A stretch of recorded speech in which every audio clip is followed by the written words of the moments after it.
दिनिकिया गंजाम गस्तरे आसिचंती प्रधानमंत्री नरेंद्र मोदी को प्रमुख सचिव प्रमोद कुमार मिश्र। प्रथमे ब्रह्मपुर रे पहुंची निज संपर्कीय घर को जाइथिले। एहा परे गंजाम जिलार अधिष्ठात्री देवी मां तारिणी को मंदिर रे पहुंचीथिले। मंदिर रे प्रथमे मां को दर्शन करी पूजार्चना करिथिले। पूजार्चना करिबा परे मंदिर रे होइतिबा विभिन्न उन्नयनमूलक कार्य बुली देखिथिले।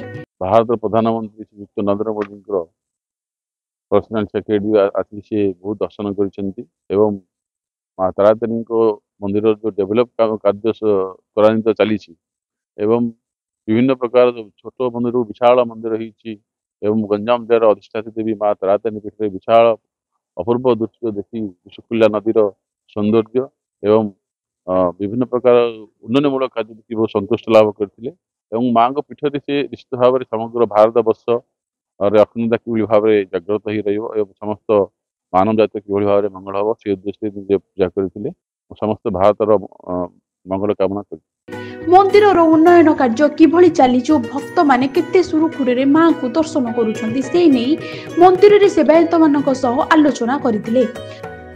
गंजाम रो जगन्नाथ साहू को रिपोर्ट टुमानी टीवी।